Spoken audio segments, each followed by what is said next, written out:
अस्सलामुअलैकुम and welcome to AAR pharmacy lectures. Next है हमारे पास हंटिंगटन्स डिजीज़ या कोरिया भी कहते हैं हम इसे। ये भी जो है प्रोग्रेसिव न्यूरोलॉजिकल डिसऑर्डर है जिसमें जो है डांसिंग लाइक वेवी मूवमेंट्स हो रही होती है पेशेंट में। किस वजह से? Due to loss of GABAergic neurons. GABAergic कौन से होते हैं? जो इनहिबिटरी इनेक्शन। अब इनहिबिटरी इनेक्शन वाले न्यूरॉन्स अगर लॉस हो जाएं तो फिर कोई भी जो है इनहिबिशन नहीं हो पा रही होगी, तो कंट्रोल नहीं होगा, तो फिर जो है डांसिंग मूवमेंट्स पेशेंट में स्टार्ट हो जाती हैं या वेवी मूवमेंट्स जो हैं आना स्टार्ट हो जाती हैं। तो अब इसमें भी जो है सिमिलरली उन प्रीवियस हमारे पास जो अल्जाइमर और पार्किंसन थी उनकी तरह ही न्यूरोलॉजिकल डिसऑर्डर है जिसमें हमारे पास न्यूरॉन्स का लॉस हो रहा है, मगर इसमें जो है गाबार्जिक न्यूरॉन्स का लॉस हो रहा है। ठीक है, इसमें फिर क्या होगा कि मूवमेंट जो है वो स्टॉप नहीं हो पाएगी और पर्पसलेस मूवमेंट स्टार्ट हो जाएंगे, क्योंकि गाबार्जिक न्यूरॉन्स अब मौजूद नहीं है तो कोई रोकने वाला नहीं होगा, फिर वो पर्पसलेस मूवमेंट्स चल रही होंगी।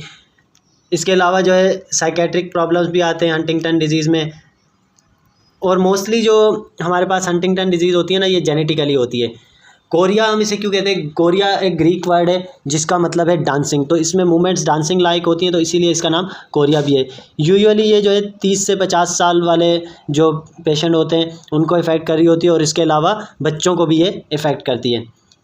तो इनवॉलेंट्री या पर्पसलेस मूवमेंट जो होंगी, डिफ़िकल्ट टू स्टॉप, उसके अलावा साथ साथ साइकोटिक सिम्टम्स भी आ जाते हैं जो सेकेंडरी हैं। अब ट्रीटमेंट स्ट्रेटजीज़ अगर हम देखें, ट्रीटमेंट स्ट्रेटजी सबसे पहले क्या होनी चाहिए? अब गाबार्जिक न्यूरॉन्स लॉस हो रहे हैं तो हमें गाबार्जिक एक्टिविटी किसी भी तरह बढ़ानी है, तो ट्रीटमेंट स्ट्रेटजी पहला गोल गाबार्जिक एक्टिविटी बढ़ानी है। दूसरा डोपामिनर्जिक एक्टिविटी कम करनी है, और कोलिनर्जिक एक्टिविटी भी हमने कम करनी है। ड्रग्स देखें, सबसे पहले टेट्राबेनाजीन। टेट्राबेनाजीन जो है एंटी डोपामिनर्जिक है। एंटी डोपामिनर्जिक मतलब ये डोपामिन की एक्टिविटी को कम करके देगी। अब मैकेनिज्म अगर हम इसका डिस्कस करें टेट्राबेनाजीन का, तो ये वीमेट को इनहिबिट कर देती है। वेसिकुलर मोनोमाइन ट्रांसफरेज जो होता है हमारे पास, ये जो है डोपामिन को इनसाइड द न्यूरॉन्स ट्रांसफ़र करा रहा होता है, ट्रांसपोर्ट करा रहा होता है। तो जब ये ट्रांसपोर्टर इनहिबिट हो जाएगा तो अल्टीमेटली क्या होगा? डोपामिन साइनेप्स में ज़्यादा रहेगा, और वहाँ रहेगा तो फिर उसकी डिग्रेडेशन होती रहेगी। इसके अलावा ये जो है directly as a dopamine antagonist भी ऐड करती है, मतलब जाके डोपामिन के रिसेप्टर को ब्लॉक कर देती है। डोज अगर हम देखें टेट्राबेनाजीन का 12.5 mg BID यूज़ किया जाता है। इसके अलावा एंटीसाइकोटिक ड्रग्स जिसमें हमारे पास है रेस्पेरिडोन, वो भी हम 2 mg QD दे सकते हैं।